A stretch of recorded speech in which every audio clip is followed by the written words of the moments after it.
Bismillahirrahmanirrahim. Ya, ini bisa menyebabkan rumah itu angker, Pak. Suami yang temperamen atau istri yang marah-marah, akhirnya kehidupan rumah tangga pun menjadi sesuatu yang bagaikan api neraka.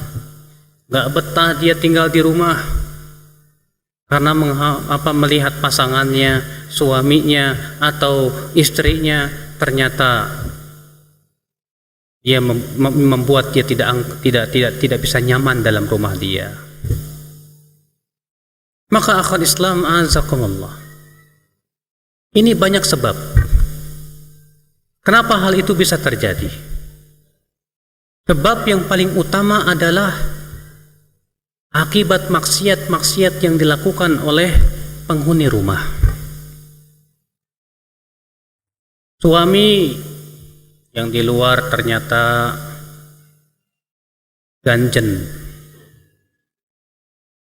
Suami yang ternyata di luar matanya jelalatan. Gak betah ngelihat akhwat bening. Ya. Istri mungkin pula ia berbuat maksiat kepada Allah Subhanahu wa taala. Sehingga akhirnya maksiat itu merubah sikap dan sifat.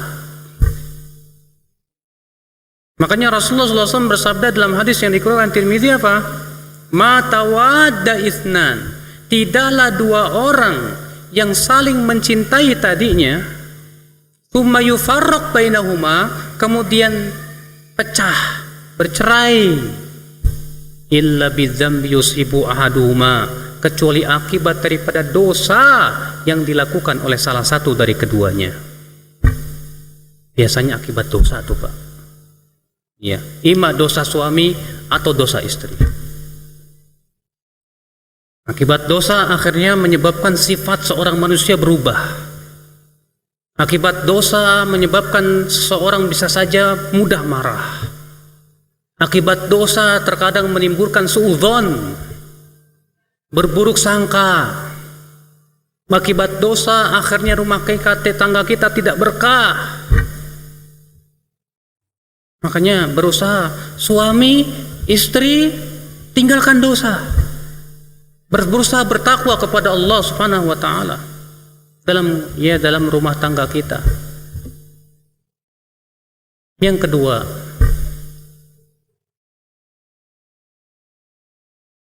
rumah kita menjadi serem dan angker, ya, disebabkan oleh ada benda-benda asing yang membuat mereka tidak akrab dan tidak harmonis. Apa itu benda asing itu? Nih Pak, nih gadget, HP, ya, BlackBerry, WhatsApp. Suami pulang ke rumah, istrinya asyik aja, alah bebean, assalamualaikum, waalaikumsalam, buka lagi, pluk, balik lagi bebean. Orang disambut suaminya, mas, gimana kabarnya mas, ya, sediakan makanan, sudah lupa itu semua tugasnya. Gara-gara apa? Ini bisa berubah menjadi malapetaka, Bapak.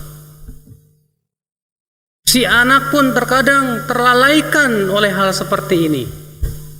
Ibunya lagi WhatsApp, anaknya minta sesuatu, emaknya marah, kamu ngapain sih? Kenapa? Karena emaknya lagi asik WhatsAppan rupanya, lagi asik BBM-an. Makanya benar Pak, survei membuktikan, ya, bahwa yang namanya hal seperti ini seringkali membuat temperamen antum tuh. Anak, ya, ketika suami ataupun istri sedang asyik begitu, dia merasa tidak diperhatikan. Akhirnya kalau anak merasa tidak diperhatikan, akhirnya dia akan sedikit nakal karena dia minta perhatian. Tapi apa yang menjadi permasalahan? Si ibu pun sedang asyik begitu, tidak suka diganggu. Suami istri masing-masing asyik. Memang betul ya kata orang, ya, BBM ataupun yang lain menjauhkan yang dekat, mendekatkan yang jauh. Ya, suami istri lagi sender-senderan, punggung-punggungan masing-masing begini aja. Ya, akhirnya hubungannya jadi kurang harmonis. Apalagi kalau suami atau istri sudah asyik dengan Facebook, sudah kenalan sama yang namanya lawan jenis. Wah, bahaya itu Pak. Ada seorang akhwat ngomong ke saya, Ustadz, suami saya ini kok aneh ya, main Facebook sampai jam 3 malam Ustadz. Main Facebook sampai jam 3 malam, bayangkan. Masya Allah. Saya pernah tegur sama suami saya, marah dia Ustadz. Tuh kan, angker enggak? Ya. Marah dia. Saya bilang, ngapain sih mas habiskan? Saya ini mau dakwah. Loh, dai. Ya. Udah jadi ulama Facebook.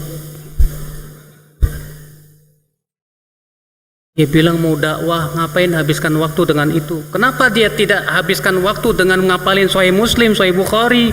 Itu kan lebih manfaat daripada dihabiskan dengan Facebook. Sebaliknya, suami, ada ikhwah datang ke saya, kayak nangis, mau sedih gitu. Kenapa akhi? Nggak tahu lah Ustadz.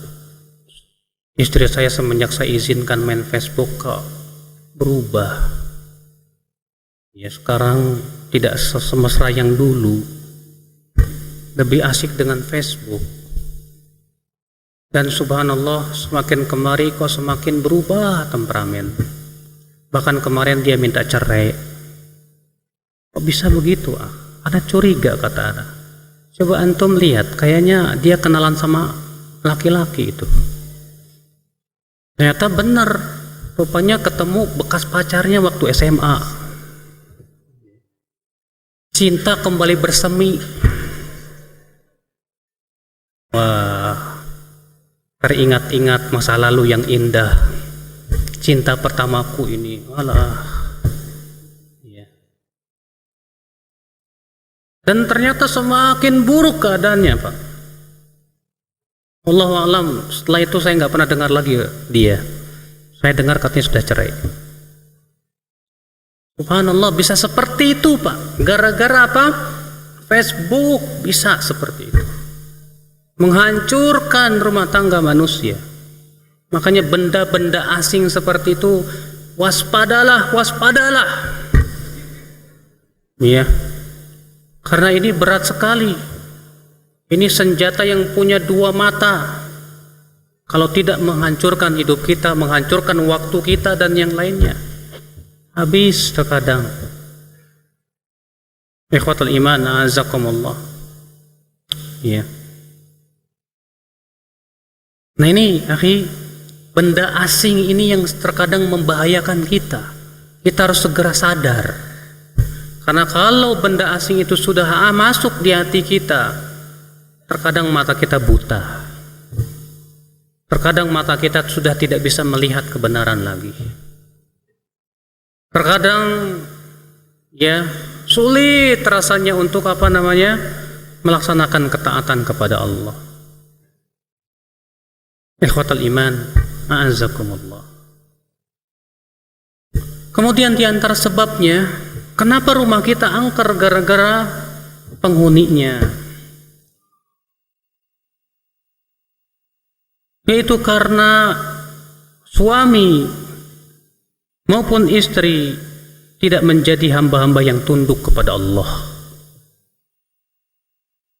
tidak menjadi hamba-hamba yang taslim kepada Allah dan Rasulnya salawatullahi alaihi wasallam. Sehingga ketidaktundukan dia kepada Allah, ketidaktundukan dia kepada Rasulullah menyebabkan akhlak-akhlaknya berubah, menyebabkan sikap dan sifatnya berubah. Karena memang benar kata Ibnu Qayyim rahimahullah, maksiat itu akan menyebabkan panasnya jantung, panasnya hati kita. Dan panasnya hati akan merubah sifat dan sikap seorang manusia. Makanya antum lihat, saya pernah lihat ada seorang ikhwah, ya, setelah ngaji sifatnya berubah aja 180 derajat, Pak. Bahkan pekerja-pekerjanya sendiri cerita ke saya begitu. Ustadz, bapak bos kita ini dulu waktu belum ngaji, ya Allah Ustadz, pemarah banget, cepet marah, gak sabaran, cepet stres. Tapi setelah ngaji ini, ya Allah, 180 derajat berubah, lebih adem, lebih sabar. Kenapa bisa seperti itu, Pak? Karena dulu sebelum dia ngaji, mungkin dia lupa kepada Allah. Dia tidak tunduk kepada Allah. Dia lebih senang untuk dia menghabiskan waktu dengan berleha-leha. Sehingga akhirnya hatinya pun tidak tentram, tidak tenang. Menyebabkan akhirnya sifatnya pun pasti seperti itu. Tapi setelah dia mengaji, dia banyak berzikir kepada Allah, dia dekat kepada Allah, hatinya tenang. Makanya Allah mengatakan, ala bidzikrillahi tatmainnul qulub.